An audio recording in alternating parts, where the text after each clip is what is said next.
Hello everyone, welcome back to the channel. Today we are going to study BEGS 183 Writing and Study Skills Block Checking. Explain the process approach to writing. Process approach to writing एक ऐसा method है जहां writing को stages में divide किया जाता है ताकि फाइनल रिजल्ट बेहतर हो। ये सिर्फ लिखने के बारे में नहीं है बल्कि लिखने से पहले की प्लानिंग और बाद की रिफाइनमेंट के बारे में है। Stages of process approach. Pre writing, ये राइटिंग शुरू करने से पहले का सबसे इम्पॉर्टेंट स्टेप है। Choose the topic. सबसे पहले डिसाइड करें कि आप किस विषय पर लिखना चाहते हैं। ब्रेनस्टॉर्म आइडियाज़, अपने दिमाग में जो आइडियाज़ आ रहे हैं उन्हें एक जगह नोट कर लें। कलेक्ट इन्फॉर्मेशन, टॉपिक से रिलेटेड ज़रूरी फैक्ट्स, डाटा या डिटेल्स इकट्ठा करें। प्रिपेयर एन आउटलाइन, एक रफ मैप या स्ट्रक्चर बनाएं कि आपको इंट्रो, मेन बॉडी और कंक्लूजन कैसे दिखेगा। ड्राफ्टिंग, इस स्टेज पर आप एक्चुअली लिखना शुरू करते हैं। राइट द फर्स्ट ड्राफ्ट, अपने आइडियाज़ को सेंटेंसेस और पैराग्राफ्स के रूप दें। Focus on ideas not mistakes, इस वक्त ग्रामर या स्पेलिंग की टेंशन ना लें। मेन फोकस होना चाहिए कि आपका मैसेज पेपर पर उतर जाए। रिवाइजिंग, ड्राफ्ट लिखने के बाद आप अपने कंटेंट को बड़े लेवल पर चेक करते हैं। रीअरेंज आइडियाज़, अगर कोई पॉइंट पहले आना चाहिए था तो उसे शिफ्ट करें। इम्प्रूव क्लैरिटी एंड ऑर्गेनाइजेशन, देखें कि क्या आपकी बात साफ साफ समझ आ रही है और फ्लो सही है। ऐड और रिमूव इन्फॉर्मेशन, अगर कोई इन्फो बोरिंग या एक्स्ट्रा है तो उसे रिमूव कर दें और ज़रूरी पॉइंट्स ऐड कर दें। एडिटिंग, जब कंटेंट सेट हो जाए तब टेक्निकल डिटेल्स पर फोकस करें। Correct grammar, spelling and punctuation. Sentence structure को चेक करें और सारी भाषा लैंग्वेज रिलेटेड एरर्स को फिक्स कर दें। प्रूफ रीडिंग, ये फाइनल टच है। Read the full final draft carefully, पूरे डॉक्यूमेंट को ध्यान से पढ़ें ताकि कोई छोटी से छोटी मिस्टेक भी ना रहे। रिमूव रिमेनिंग एरर्स, टाइपिंग की गलतियाँ, फॉर्मेटिंग इशू को दूर करके फाइनल कॉपी तैयार कर लें। ठीक है, नेक्स्ट क्या है इम्पॉर्टेंस। इम्प्रूव्स राइटिंग क्वालिटी, जब आप step by step process follow करते हैं तो आपका फाइनल रिजल्ट बहुत बेहतर हो जाता है। ये आपकी लैंग्वेज, ग्रामर और ओवरऑल प्रेजेंटेशन को सुधारता है ताकि आपका टेक्स्ट प्रोफेशनली अच्छा लगे। Makes ideas clear and organised, इसका मतलब है कि लिखने से पहले जब आप ब्रेनस्टॉर्मिंग या आउटलाइनिंग करते हैं तो आपके दिमाग के थॉट्स एक सही सीक्वेंस में आ जाते हैं।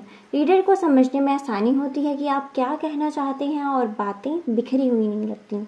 Reduces mistakes, direct final copy लिखने की जगह जब आप ड्राफ्ट बनाते हैं तो आपको अपनी गलती सुधारने का मौका मिल जाता है। स्पेलिंग, पंचुएशन और फैक्चुअल एरर को एडिटिंग के टाइम पर ढूंढकर ठीक किया जा सकता है। डेवलप्स क्रिएटिविटी एंड कॉन्फिडेंस, ये प्रोसेस आपको खुलकर सोचने की आज़ादी देता है। जब आपको पता होता है कि आप बाद में इसे सही कर सकते हैं तो आप नए आइडियाज़ एक्सप्लोर करने से डरते नहीं हैं। ठीक है, कंक्लूजन, पूरी बात का निचोड़ ये है कि अगर आप राइटिंग को एक वन टाइम टास्क समझने के बाद एक स्टेप बाय स्टेप प्रोसेस की तरह ट्रीट करेंगे तो आपका कंटेंट हमेशा क्लियर, एक्यूरेट और इफ़ेक्टिव बनेगा। ठीक है, explain the characteristics of good writing. Good writing का मतलब होता है ऐसी राइटिंग जो आपके आइडियाज़ को रीडर तक बिना किसी कन्फ्यूजन के साफ और असरदार तरीके से पहुंचाए। ठीक है, characteristics, clarity, easy to understand, आपका टेक्स्ट पढ़ते ही रीडर को समझ आ जाना चाहिए। आइडियाज़ इतने उलझे हुए नहीं होने चाहिए कि रीडर को बार बार पढ़ना पड़े। Simplicity, simple and appropriate language, मुश्किल या भारी भरकम वर्ड्स यूज़ करने से बचें। ऐसी भाषा का इस्तेमाल करें जो आपकी टारगेट ऑडियंस के लिए सही और आसान हो। Accuracy, grammar and spelling checks, आपकी राइटिंग में फैक्चुअल एरर्स नहीं होने चाहिए, साथ ही ग्रामर और स्पेलिंग बिल्कुल सही होनी चाहिए ताकि प्रोफेशनलिज्म बना रहे। कोहेरेंस मतलब लॉजिकल फ्लो, लॉजिकल ऑर्डर, आपके सारे आइडियाज़ एक सीक्वेंस में होने चाहिए। ऐसा नहीं होना चाहिए कि पहली बात बिना पूरी हुए आप अचानक से दूसरे टॉपिक पर कूद गए। एक टॉपिक से दूसरे पॉइंट पर स्मूथ ट्रांजिशन होना चाहिए। ठीक है, कोहेशन मतलब आपस में जुड़ना। कनेक्टेड सेंटेंसेस एक दूसरे से जुड़े हुए लगने चाहिए। इसके लिए लिंकिंग वर्ड्स जैसे हाउएवर, देयरफॉर, मोरएवर, बिकॉज का सही इस्तेमाल किया जाता है ताकि पैराग्राफ बिखरा हुआ ना लगे। कंसाइजनेस, अवॉइड अननेसेसरी वर्ड्स, कम से कम वर्ड में अपनी बात कहें। फालतू के लंबे सेंटेंसेस या रेपिटेशन से बचें ताकि रीडर बोर ना हो। Completeness, cover all important points. हालांकि राइटिंग शॉर्ट होनी चाहिए पर इसका ये मतलब नहीं है कि ज़रूरी डिटेल्स छूट जाएं। टॉपिक से जुड़ी हर ज़रूरी इन्फॉर्मेशन उसमें शामिल होनी चाहिए, ठीक है। इम्पॉर्टेंस इफ़ेक्टिव कम्युनिकेशन, इससे आपका मैसेज बिल्कुल सही तरीके से सामने वाले तक पहुंचता है। इजी अंडरस्टैंडिंग, रीडर्स को बिना किसी मेहनत के कंटेंट समझ आ जाता है। गुड इम्प्रेशन, एक अच्छी और क्लीन राइटिंग से आपका इम्प्रेशन रीडर पर बहुत बढ़िया पड़ता है, ठीक है। नेक्स्ट क्या है, differentiate between coherence and cohesion. Coherence, इसका मतलब है कि आपके आइडियाज़ का मतलब साफ होना चाहिए, लॉजिकल फ्लो होना चाहिए, आइडियाज़ को focus on meaning, organises ideas properly, readers perspective, पढ़ने वाले को सारी बात बिना कंफ्यूजन के समझ आनी चाहिए, ठीक है। कोहेशन, इसका मतलब है कि आपके सेंटेंसेस आपस में कैसे जुड़े हैं। Connection between sentences, focuses on language, uses linking words. Common cohesion devices, ये वर्ड सेंटेंसेस को स्मूथ बनाने के लिए जोड़ते हैं, जैसे एंड, दो सिमिलर बातों को जोड़ने के लिए, बट किसी उल्टे या अपोजिट वर्ड को दिखाने के लिए, बिकॉज किसी चीज़ का कारण बताने के लिए, हाउएवर एक नया या अलग एस्पेक्ट समझाने के लिए, देयरफॉर किसी चीज़ का नतीजा दिखाने के लिए, फाइनली आखिरी बात का कंक्लूजन बताने के लिए, ठीक है। Example, It was raining heavily, therefore we stayed indoors and completed our walk, ठीक है। क्वेश्चन चेक, इसमें therefore और and का यूज़ करके लाइंस को जोड़ा गया है। कोहेरेंस, इसका मतलब लॉजिक बनाता है क्योंकि बारिश होने पर लोग अंदर ही रहते हैं, ठीक है। नेक्स्ट क्या है, प्रूफ रीडिंग।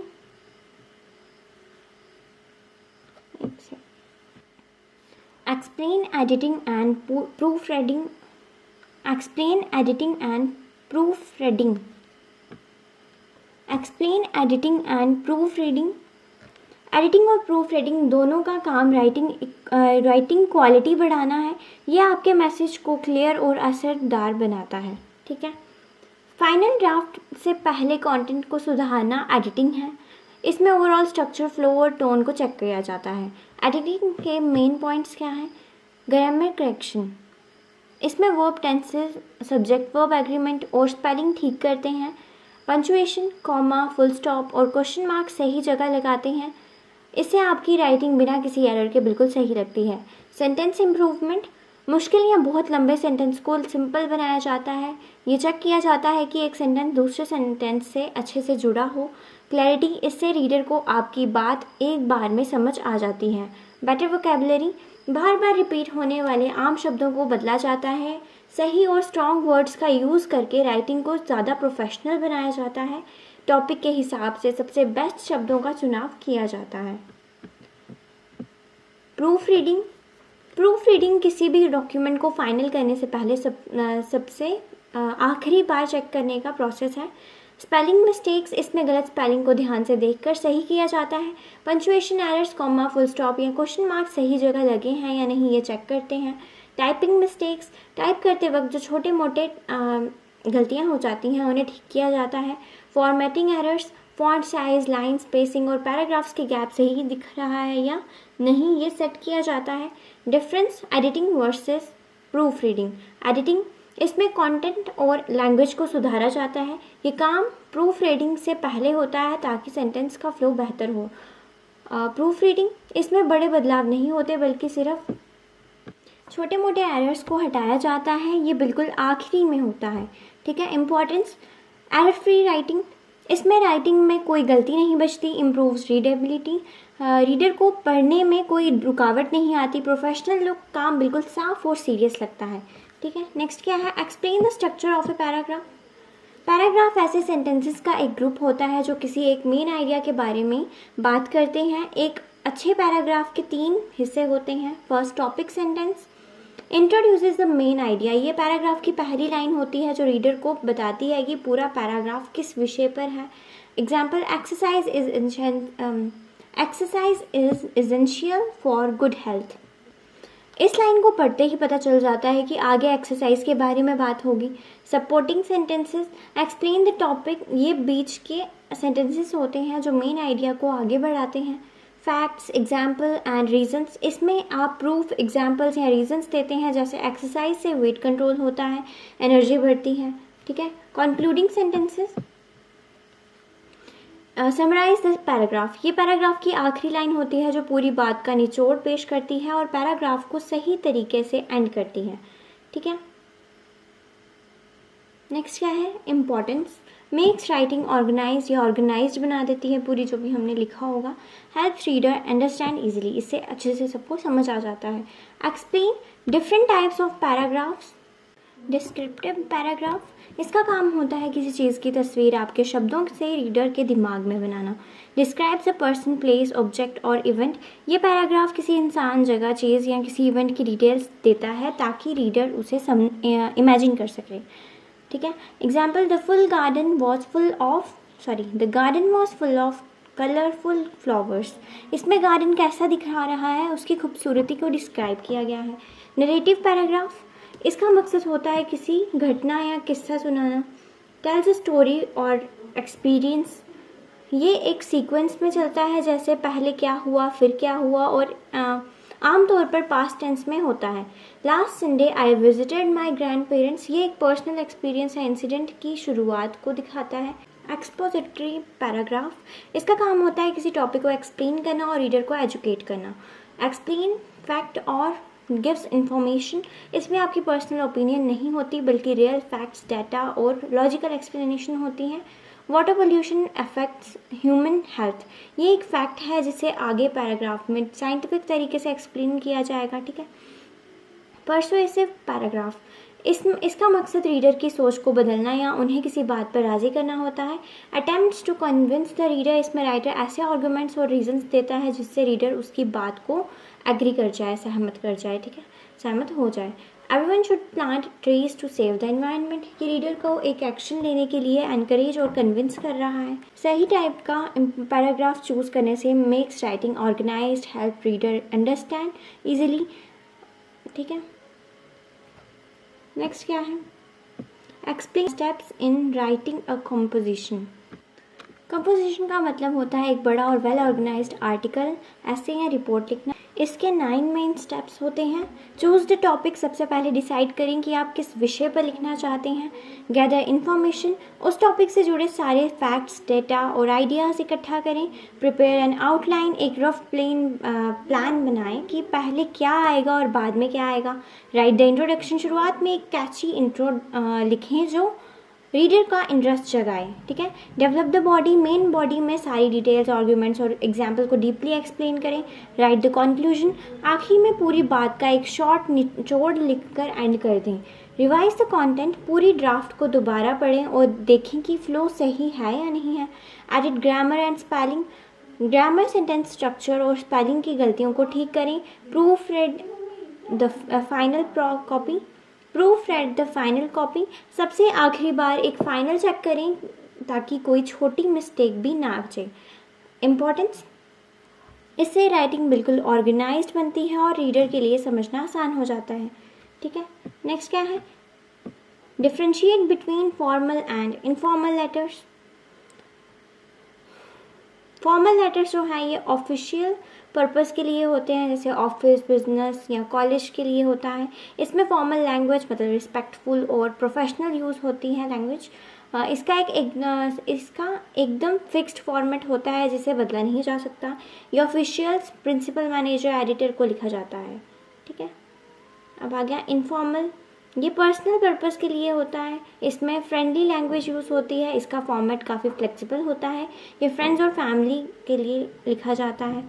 फॉर्मल लेटर, देखो आपको अगर फॉर्मल लेटर और इनफॉर्मल लेटर डिटेल में समझना है तो मैंने पहले भी एक वीडियो बनाई है, उस पर आप प्लीज़ उसे देख लीजिएगा। मैं उसका लिंक जो है मैं वो डिस्क्रिप्शन में दे दूँगी, ठीक है। तो फॉर्मल लेटर जो है उसमें सबसे पहले सेंडर का एड्रेस आता है। सबसे पहले ऊपर एड्रेस आएगा भेजने वाले का, सेंडर कौन है, भेजने वाला। फिर डेट जिस दिन आप लेटर लिख रहे हो। रिसीवर्स एड्रेस जिसे आप लेटर भेजना चाहते हो, जैसे प्रिंसिपल, मैनेजर, एडिटर या जो भी, ठीक है। सब्जेक्ट, एक लाइन में लेटर लिखने का मेन कारण।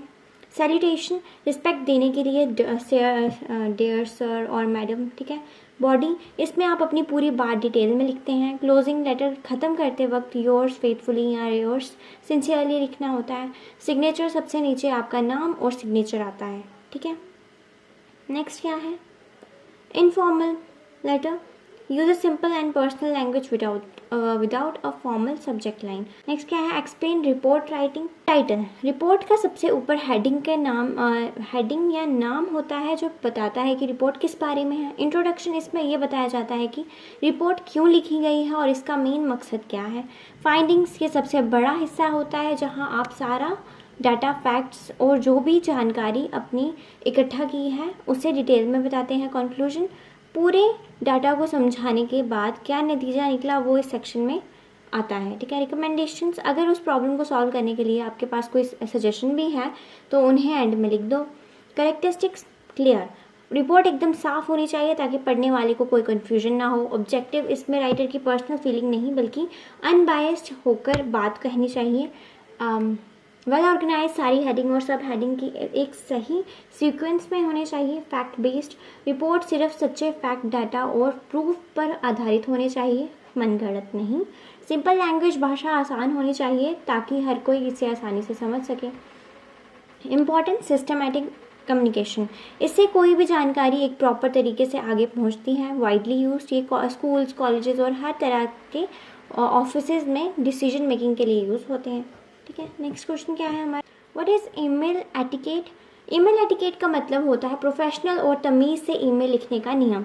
जब आप किसी ऑफिस या कॉलेज में ईमेल भेजते हैं तो आपको इन रूल्स का ध्यान रखना होता है। कौन से rules, right a clear subject line, subject line ऐसी होनी चाहिए जिसे देखकर ही समझ आ जाए कि ईमेल किस बारे में है, जैसे leave application. Use a proper greeting, शुरुआत हमेशा रिस्पेक्ट के साथ दें, जैसे डियर सर और मैडम, ठीक है।